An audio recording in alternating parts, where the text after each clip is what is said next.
Alright, welcome back everybody. We're going to do a tomato review today on this tomato right here. And this is called the Kibic Tomato, or Kibits.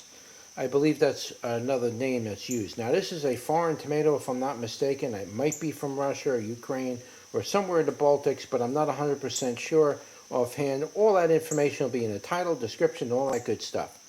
Alright, so let's take a look at the tomato. As you can see, it's a gorgeous little type of pendant tomato, or even plum tomato, or I wouldn't call it a pear tomato, but it's definitely a very gorgeous tomato. Reminds me of the Rio Grande tomato. Looks kind of like that, but this one's a little shaped different. It's got more of a, if you look at the bottom here, it's kind of pointy a little bit like that. All right, and so that's that.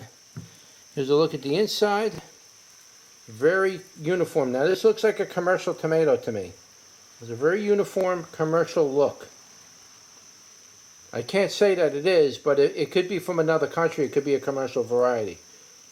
It's not GMO. A lot of people ask me, oh, it's commercial, you sell GMO. No, it's not GMO, guys. They don't make GMO tomatoes. It's the one thing that they didn't infect yet was GMO tomatoes. As far as I know, they didn't. Alright, so that's it on the inside. Let's go and bring out the scale and give it a weigh. And see what it weighs. I'm going to back you out a little bit.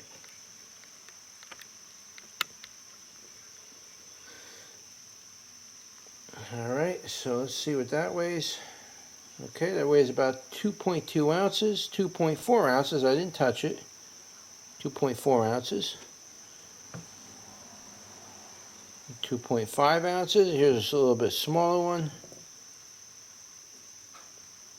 2 ounces. And we got one more. Oh, why is this reading 1.1? Alright, let's do that over. I don't know what happened. We'll do that over, guys. Okay, 1.3 ounces. That's a big difference, doesn't it? I said 2 ounces. That's a little big for 2 ounces. I mean, small. 1.8 ounces. 2 ounces for that one. And a little one here is roughly going to weigh about 1.3 ounces. Okay. All right, so you get the idea of what the weight is on these tomatoes. Okay. So let's do a bricks on it and see what the bricks is. Now again, I don't know much about the tomatoes offhand. This is mainly about the taste of the tomato. That's what we focus on. Again, you can read in the description all the information about it that I gather. And, you know, you can read about it there. I don't want to... People complain that these videos take too long as it is. So I add to it, it's just going to make it worse, right?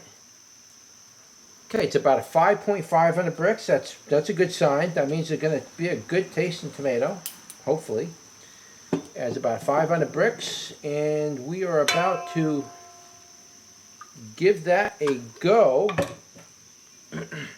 So let's give that a go. Alright, so first thing we're going to go with the sweetness. It was relatively below average. It was definitely not average. There was some sweetness in there, but it was more of a milding effect than sweetness. So I'm probably going to put that sweetness from a 0 to 50, 50 being the highest. We're probably going to put this at about 20.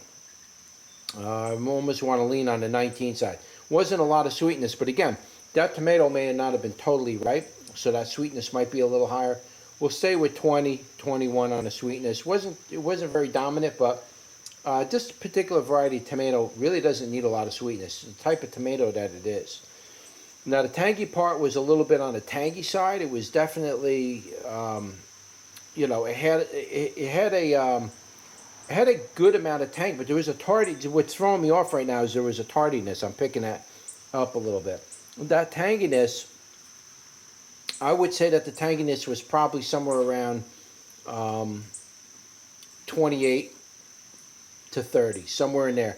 28 to 30 on the tanginess. It was something like that. So it was really tangy, not very much sweet. However, the tomato flavor itself really carried itself pretty nicely with this tomato. Has a very nice effect. This is the kind of a tomato you'd want to chop up and use in, like, for example, making tacos. you want to add a certain type of tomato to that, yeah, you can add sloppy, wet, juicy, sweet tomatoes to your tacos.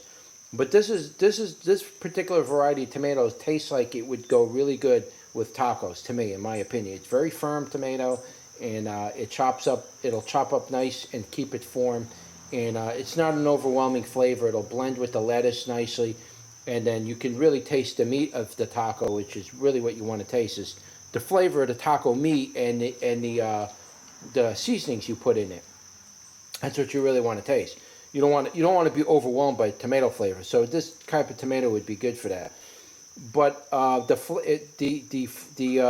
flavor part of it, I'm going to probably say that the flavor part was just slightly above average. So we're going 0 to 10 on the flavors. We're going to say that the intensity of that flavor was probably about a 6.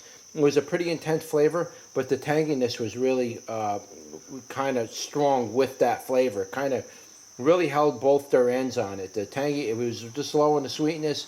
Again, maybe that sweetness will come up a little bit if I had waited till they were fully ripe, and maybe it should be a little sweeter, but that could be my fault too. Moisture was about maybe a 4.5, with 10 being the highest. It was a little bit below average as far as moisture goes, but again, that could be because these tomatoes maybe aren't totally ripe, but I did expect a little bit more moisture in there. They were kind of on the low side, but that's okay. That doesn't, anywhere between 4 and 6, you're good with tomato flavor. And 6 to 6.5 on the moisture is perfect. That's like the ideal range. As far as tardy and sour, yeah, there was a little tardiness in there. I get that little feeling on the back of my jaw. If you put your fingers right behind your jaw, there's a little spot there. I can pick that up with if it's tardy or sour, or anything like that. And it did have a little bit of that effect. And that effect would be very similar to like eating a lemon. You get that little thing goes on in the back of your jaw. That I did get a little bit of that from that, so I am going to give the tardy and or sour effect a 1 on that. There were no undertones at all, so that's going to be a 0. Texture was pretty firm and held together pretty nicely. Skins broke up nicely, so I'm going to go average on texture. I'm not going to say it was anything phenomenal. It was slightly on the dry side. Wasn't necessarily chalky, but it was firm, the inside. Again, that could be because these tomatoes may not be totally ripe. But I left them out here for a little while, and they seem to be like in their best stage you'd want to get them. So, but again, they're a little bit on the firm side. So we'll go about average with that. This is a very commercial type of texture. That's the best way I could describe this. The whole texture of the tomato, the whole appeal of this tomato is very commercial-like. So it's been bred for perfect color, perfect skin texture, perfect flesh texture, and moisture is generally low because you don't want a moist tomato in a commercial variety tomato. They rot too quick.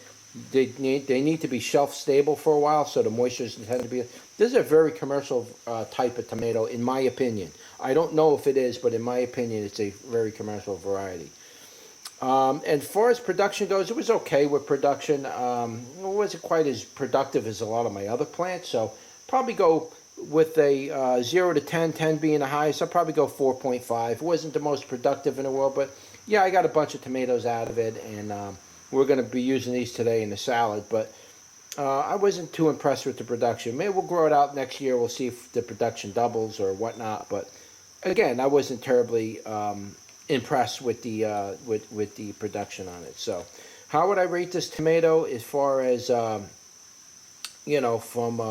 from a 1 to 10, 1 being the highest? How would I rate this tomato? I'd say it was about average. Nothing.